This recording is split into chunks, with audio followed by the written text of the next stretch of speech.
Vers les 22 ans, avant d'aller faire un contrat de pianoman, à nul autre endroit que le légendaire Beaver Hall, on m'a donné le meilleur conseil, la meilleure directive possible à quiconque souhaite se consacrer sérieusement à la musique. Je questionnais le monsieur qui m'engageait pour son prestigieux cocktail. Je lui demandais quel style de musique il voulait que je performe. Plus jazz?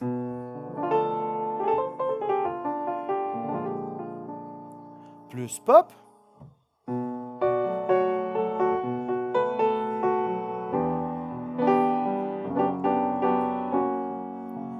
Plus classique?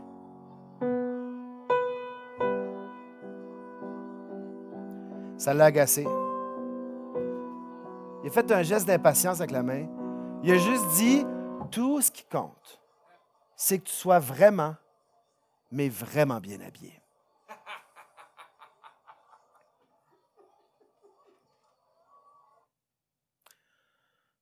Au conservatoire où j'ai fait mes études, en grosses lettres autour de l'immeuble, on a écrit la phrase célèbre du poète Gaston Miron. Je ne suis pas revenu pour venir. Je suis arrivé à ce qui commence.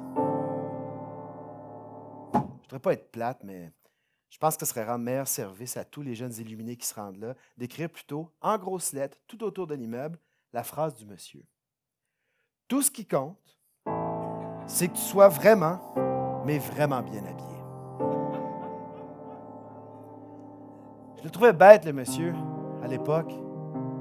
Moi, je côtoyais des gens autrement plus brillants, des professeurs, des maîtres qui parlaient des avancées en musique comme des jalons aussi importants que la découverte du feu ou de la pénicilline. D'ailleurs, peut-être que le vaccin contre la COVID va être découvert dans un séminaire d'analyse musicale. Lol.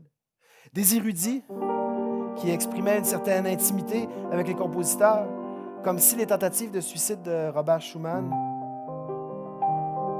les deuils successifs de Gustave Mahler, étaient un souvenir dans leur propre vie à eux, à nous collectivement. Ils n'auraient jamais dit une niaiserie pareille, même si force est d'admettre, à mon corps défendant, que M. Beaver Hall m'a livré le meilleur conseil, m'a servi le plus brutal avertissement, un avertissement que j'allais tourner en dérision pendant des années et des années, jusqu'à ce que je m'imprègne malgré moi de sa profonde vérité, en ouvrir un spectacle. Wow! D'ailleurs, est-ce que je suis assez bien habillé? Tout est une formule. Faites pas confiance aux artistes, surtout de nos jours. Tout est une formule, surtout en 4 minutes bien tapées sur nos fils Facebook ou 50 minutes sur Crave.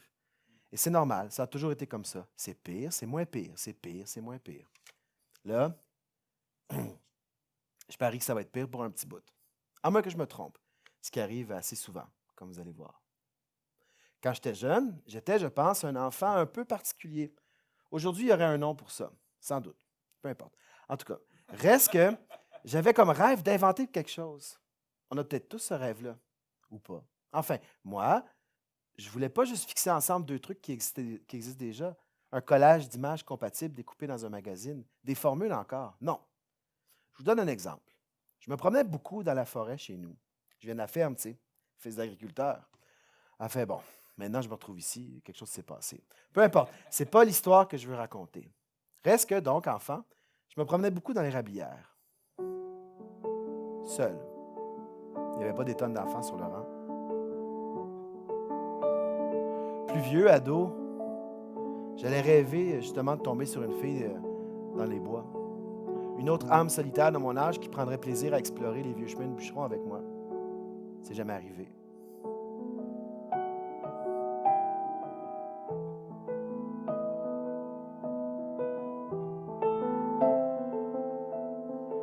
Il y avait une partie de la forêt que j'aimais beaucoup. C'était des pins, des grandes pruches.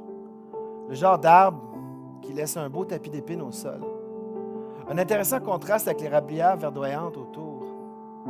J'en avais même fait la cartographie. Une carte très primitive, évidemment. J'étais pas mal jeune, mais quand même. Et dans la grange, j'avais pris 2 bouts de bois. J'avais planté un clou à travers. Et comme un petit Christophe Colomb des temps modernes, Christophe Colomb était encore cool dans ce temps-là. Comme un petit Christophe Colomb des temps modernes, j'étais allé planter une croix Les croix aussi, c'était cool dans ce temps-là. Comme un petit Christophe Colomb, des temps modernes, j'étais allé planter une croix dans ma partie préférée du bois. Puis j'ai tout de suite été déçu. À la première tempête, la croix a crissé le camp, a fini de pourrir au sol sous la neige. De toute façon, quelques années plus tard, mon frère allait creuser une tranchée avec une petite pépine pour drainer cette partie plus marécageuse, du coup plus inutile de l'érablière. D'ailleurs, on a fini l'an passé de couper ce qui restait de pruches et d'arbres non susceptibles de participer à notre quota de sirop. Mon ami Charles et moi, on a failli mourir, légère exagération, en coupant un immense hêtre. On a fait une job de merde, en tout cas. J'ai la photo. Ouais, c'est ça. Vous voyez maintenant pourquoi je suis ici, dans un cocktail party, puis pas au fond de la forêt. Tout ça pour dire que je voulais toucher à quelque chose de vrai, à un substrat réel à travers les formules, genre. Et je veux toujours toucher à quelque chose de vrai. C'est juste que maintenant, j'ai modulé mes attentes à propos de ce qu'on est en droit de s'attendre du contact avec le présumé vrai. Parce que qu'est-ce qui est vrai quand on marche dans le bois? Qu'est-ce qui est vrai quand on est un jeune humain qui cherche une grotte avec des peintures préhistoriques dans la région mascoutaine? Des pierres précieuses, autre chose que de l'or des fous, autre chose que des diamants du Canada, pour ceux qui connaissent l'expression, autre chose que juste des conventions mécaniques de la vie et de la mort. Qu'est-ce qui est vrai quand il n'y a rien en dessous des feuilles mortes, rien d'intéressant derrière des yeux qui disent oui, qui disent non?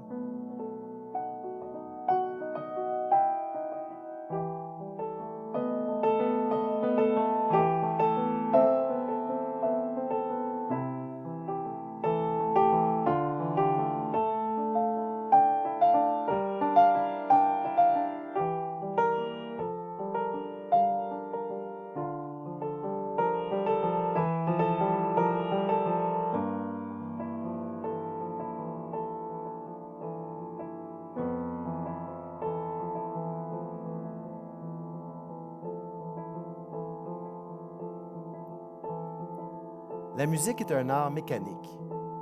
J'en reviens aux formules. 80, genre 18%, pure convention. Écoutez.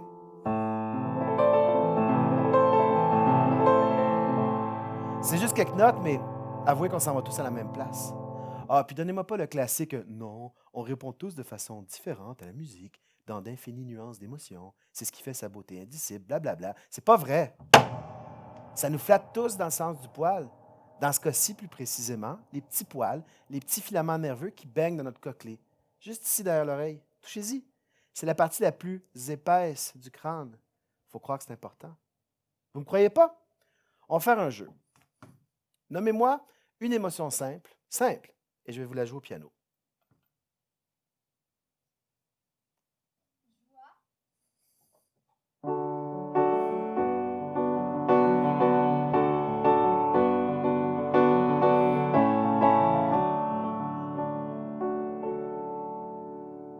OK, alors, je vous mets au défi de me nommer une émotion que je ne serais pas capable de rendre au piano.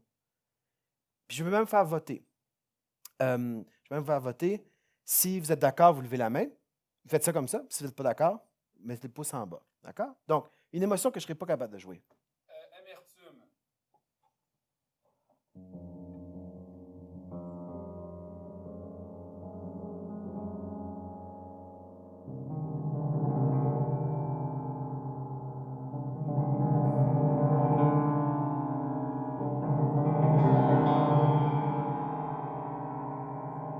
Marche? Oui? Non? Oui?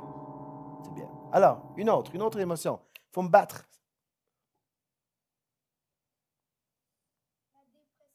Oh, la dépression. Alors.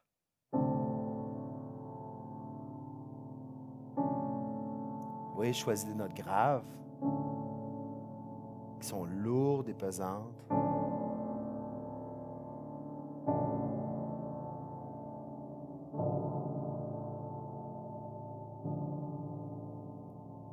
Alors? Oui? Ah, c'est bon, parfait. On n'est pas sûr. Alors, quand on apprend la musique, on apprend des règles. On apprend à aligner des hauteurs de son avec des formules millénaires. Au sein d'une grille de relations de tension, et de détente, en suivant des paramètres extrêmement rigides. On dit pour faire beau que la musique, c'est très mathématique. C'est juste une façon de dire que c'est fucking contraignant. D'ailleurs, si on veut devenir un très très bon musicien, on a intérêt à ne pas être trop créatif. Ça aussi, on pourrait l'écrire autour du conservatoire. Vous voyez, moi, je ne suis pas un extraordinaire musicien. Très créatif, par contre. D'ailleurs, les vrais prodiges le savent. Ils nous regardaient drôles dans les corridors du conservatoire, nous, les élèves en composition. Ils savent, eux, qu'on est des tricheurs. Mais les plus gentils des prodiges savent au moins que même les tricheurs peuvent parfois déjouer les règles et trouver quelque chose de beau. Des fois, très rarement, peut-être 10 fois par siècle. Non, mais sérieux, on va prendre les années 1800. Beethoven,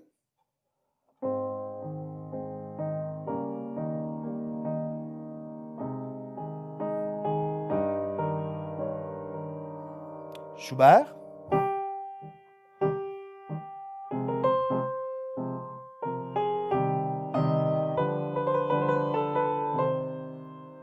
Schumann,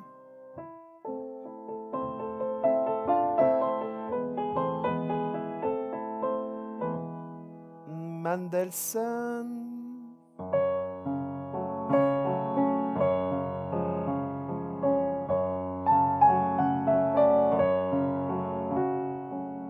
Liszt,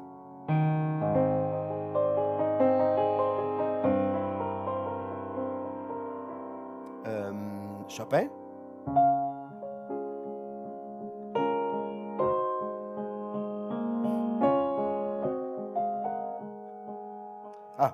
Wagner.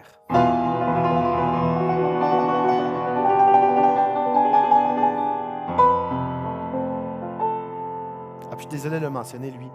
J'enlèverai pas tout de suite tous les antisémites de la liste, on ne se rendra jamais à 10. Brahms.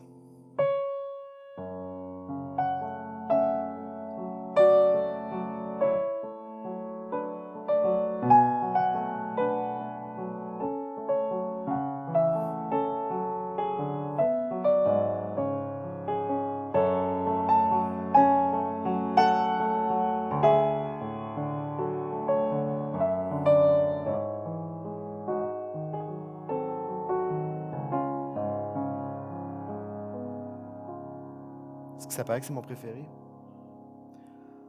Mais là, je me rends compte que ma liste, par contre, manque beaucoup de diversité.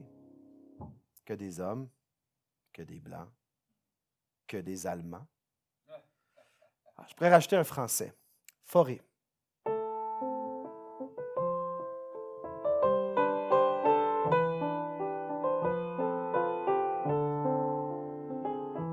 On dirait qu'on est à Radio Classique ou dans un magasin de savon. Ça fait 10, hein? Ça fait 10. Ah, puis les mélomanes dans la salle, là, mentionnez-moi pas les quelques émules et disciples de. Who cares? Ouvrez n'importe quelle programmation, dans n'importe quel orchestre, dans n'importe quelle ville du monde, aujourd'hui ou dans 10 ans, écoutez toutes les performances en ligne que vous voudrez, vous allez revoir ces mêmes noms-là, ad nauseam. Je dirais, c'est ça, 10 par siècle. Peut-être même juste 3 pour l'époque baroque. Puis certainement juste un compositeur vivant aujourd'hui. La musique, et j'aimerais pouvoir dire la grande musique. Et je sais qu'on n'aime pas ça de nos jours, la verticalité, mais justement, c'est ça. C'est vertical, la grande musique. Ah, puis OK, pour vrai, on peut-tu parler de grande musique pour une fois sans effrayer tout le monde? Je parlerais de grand vin, de grande bouffe, de mon grand voyage au Mexique, du grand crise d'îlot de cuisine que je construis chez nous, puis il n'y aurait aucun problème. Je dis les mots grande musique, puis tout le monde veut juste sacrer son camp par la porte. S'il vous plaît, juste restez avec moi. Ce ne sera pas très long. D'ailleurs, on célèbre un anniversaire.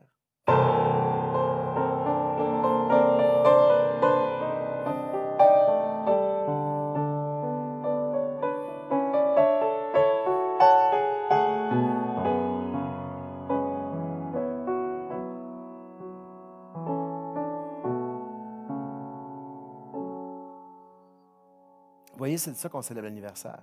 Ce petit morceau de musique-là, composé précisément le 17 novembre 1999. Pas dans la forêt enchantée, mais bien dans un petit cubicule un peu triste du cégep de Drummondville. Ah, puis tout de suite, je vous entends penser, vous êtes en train de vous dire, mais pourquoi on célèbre ça? Un petit morceau vaguement impressionniste, sans mélodie nette, qui ne va certainement pas passer à l'histoire, qui ne sera pas dans le top 10 des orchestres anytime soon. Hey, puis c'est pas la fin du monde en ce moment, il n'y a pas la pandémie, la pire catastrophe économique depuis la Grande Dépression. C'est pas un peu futile tout ça? Je veux dire, la pièce de musique. Mais peut-être pas, justement. Puis c'est pour ça que j'en parle, que j'ai organisé ce petit party d'anniversaire avec vous. Tu sais, sur le plan strictement personnel, ça n'est passé des choses en 20 ans. L'éolo a coulé sous les ponts, comme on dit. Non, mais c'est ça.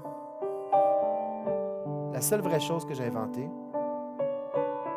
c'est ce morceau de là. Pas nécessairement comment il sonne, plus comment il est fait. Son code génétique, si je peux dire. Bon, là, il va falloir que je vous parle de théorie musicale. Je suis désolé. C'est pour que vous compreniez pourquoi on fait la fête. Je sais bien que dire qu'on va parler de théorie musicale, c'est comme quand le médecin dit qu'il va falloir qu'on opère. Je sais. C'est anxiogène. Mais vous savez que si on vous opère, on ne vous tue pas nécessairement. Si on opère la musique, si on fait bien ça, on ne la tue pas non plus. Je vais essayer de bien faire ça de façon assez simple. Et pour ceux qui veulent en savoir davantage, j'ai une belle thèse de doctorat de 200 pages qui explique tout ça. On peut même la télécharger gratuitement en ligne. Je sais que ça n'arrivera pas. Aucune chance. Je fais juste le dire. Alors, la musique, dans 99,99999% des cas, fonctionne selon le modèle suivant. On distribue dans le temps des hauteurs de son selon une échelle préétablie. Quand je dis échelle, je dis l'organisation d'un certain nombre de sons. Nous, occidentaux. Et même si vous ne vous considérez pas très occidentaux dans vos valeurs et vos idées, même si vous êtes en révolte contre l'héritage culturel de la civilisation occidentale en général, ça ne change rien. Les deux échelles que vous connaissez presque exclusivement sont la gamme mineure et la gamme majeure.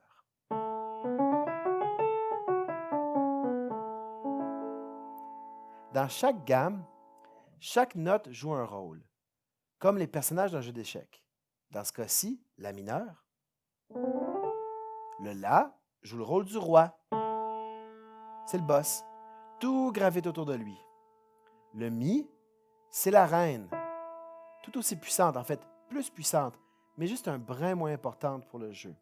OK, non, c'est vrai. Je ne veux pas tomber dans d'affreux préjugés genrés. On va dire qu'il n'y a pas de roi, hein? Comme une ruche. Une ruche a deux reines. Une en bas et une en haut. Les autres notes maintenant, comme dans un jeu d'échecs, des fous, des tours, des cavaliers, des pions, peu importe. Chacun a un rôle. Chacun a une fonction. Ceux qui ont fait de la musique avant savent qu'on parle de tonique, de dominante, de sous-dominante. Reste que si on veut faire une petite mélodie qui a du sens, il va falloir corder les notes en respectant leur rôle dans le jeu.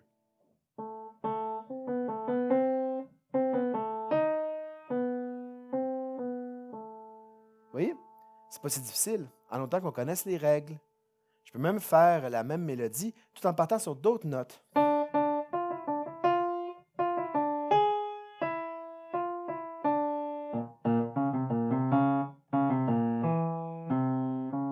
C'est comme, je peux jouer aux échecs sur une table, sur le comptoir d'un bar, dans le gazon, la tête en bas si ça se trouve.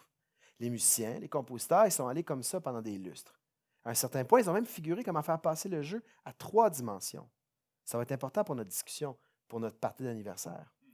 On peut partir sur une note et, au fil de la musique, changer le rôle des pions du jeu tout en respectant les règles. Formidable, non? Écoutez. Joue Ré mineur. Ré mineur devient Ré majeur et nous projette vers Sol mineur, qui devient Sol majeur, qui nous projette vers Do mineur, qui devient Do majeur, qui nous projette vers Fa mineur. C'est pas important que vous reteniez ce qui s'est passé, juste que vous gardiez l'impression que c'est possible, si on respecte bien les règles, de changer le rôle des notes. Encore plus génial, on peut faire ça avec plusieurs notes, plusieurs mélodies en même temps.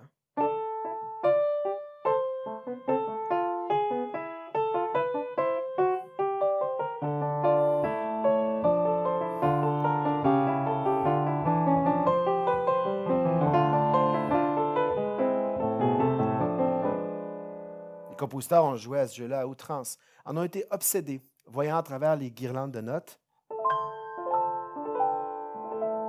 l'organisation même du cosmos, des ordres célestes.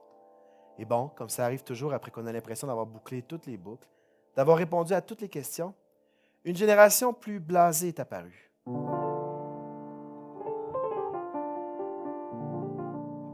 y a toujours des troubles-fêtes qui surgissent. Des compositeurs qui avaient l'impression d'avoir exploré tous les raccoins du système. Ils avaient été dans toutes les after-parties. On avait soupé de l'harmonie traditionnelle. Puis aussi, le monde avait changé. Dieu était mort. On vivait en compagnie des machines. Quelle musique pour aller avec ça? Une valse viennoise? Je pense que non. Mais comment on s'y prend alors? On bousille la valse? Il faut se rappeler, déstructurer quelque chose, c'est rien inventer. Mélanger les formules, c'est pas en faire des nouvelles. Et nos grands blasés, c'était quand même des Allemands, encore. Des Autrichiens, en fait, ce que je pense qui est pire. Parce qu'eux autres, ils n'allaient pas juste faire table rase et aller jouer dans le carré de sable. Ils n'ont pas juste fait un brainstorm de comment rebrander la musique. Oh non, c'était des êtres complexes, tourmentés de devoir quitter la cathédrale avec laquelle la musique s'était ramifiée depuis des siècles. Alors, comme celui qui quitte un mariage heureux, seulement entaché de sa mauvaise conscience,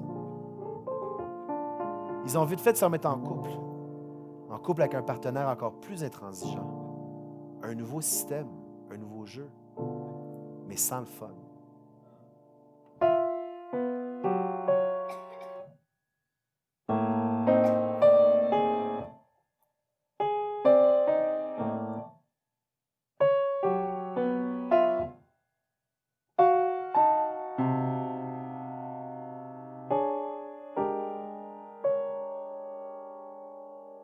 Il n'y avait aucune fausse note dans ce que je viens de jouer. C'est une vraie pièce de musique. Elle incarne ce que les compositeurs autrichiens ont inventé. Je dis bien inventé. Le dodécaphonisme. Dodéca, ça veut dire 12. Phonique, ben, vous savez, la musique a 12 sons. Maintenant, la musique utilisait déjà 12 sons depuis longtemps.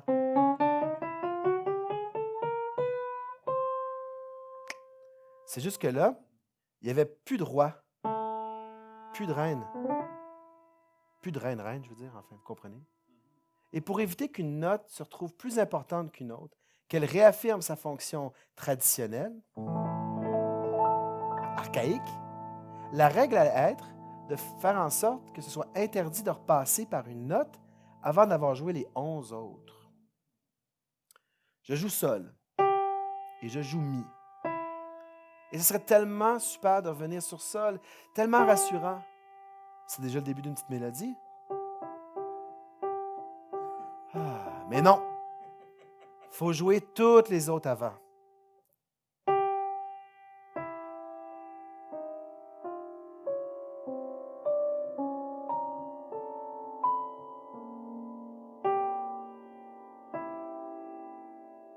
En 1921, avec un grand manque d'humilité, Schoenberg, l'inventeur du dodécaphonisme, allait dire que son système allait garantir à la musique germanique sa dominance pour un autre siècle encore. C'est pas encore le Reich de Milan, mais c'est quand même voir loin pas mal. Malheureusement pour lui et son système, il n'allait pas se retrouver dans le top 10 des compositeurs du 20e siècle les mieux représentés dans la programmation de concerts, mettons. En 1998, quand le dodécaphonisme avait 77 ans, pas encore terminé son 100 ans de gloire, mais ça s'en vient très vite dans pas long. Une autre occasion de se voir et de faire un autre petit party d'anniversaire. En 98, donc, quand je suis rentré au cégep, je suis devenu un fou de dodécaphonisme. C'était ma crise d'adolescence longuement refoulée. J'ai abandonné la batterie. Je voulais être un drum hero jusque-là. J'ai tourné le dos à mes vieux amis du secondaire. J'ai quitté ma première blonde sous prétexte de... Tu sais, dans le fond, c'est quoi l'amour? Je me suis investi corps et âme dans l'art moderne. J'étais fou de dodécaphonisme. Je voyais des séries notes partout. Rien d'autre m'intéressait. C'est ça, je suis allé fort comme ça quelques mois, parce que, tu sais, les choses vont vite quand on est jeune. Il y a eu des petites compositions de mon bord. Je mettais de la musique contemporaine sur tous les systèmes de son que je croisais. Ce qui avait comme effet de faire fuir tout le monde et de me mettre en quarantaine. Mais bon, rendu à l'automne suivant, j'étais tanné de croquer des sauterelles tout seul dans le désert. Il y avait le goût du sucré qui voulait remonter à ma bouche. Et retourner en arrière,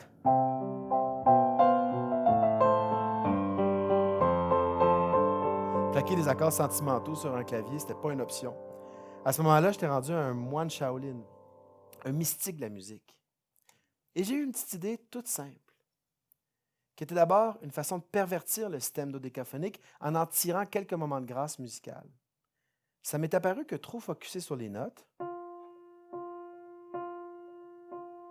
être sûr qu'on ait passé les 12, était les maintenir dans une forme de rigidité où elles n'avaient plus rien à donner maintenant qu'on les avait dénudées de leur rôle. C'est qu'en fait, on n'entend jamais des notes, on entend des relations entre des notes. Ça vous dit quelque chose? Quand dans la vie est-ce qu'on croise des personnes, des êtres, des choses qui existent toutes seules dans leur coin? Tout est en relation continuellement. Il y a tout au plus des nœuds, des carrefours d'interaction dans lesquels apparaissent des formes temporaires. Des îlots de sens que dans notre grande insécurité, on va figer, cristalliser en genre mon ami un tel, cet arbre devant la fenêtre, la lune. C'était ça l'intuition. La première fois de ma vie que j'avais l'impression, plus que ça, la certitude de raccorder ma conscience à une réalité fondamentale du monde. J'avais une façon de le faire apparaître, de l'inventer au bout de mes doigts.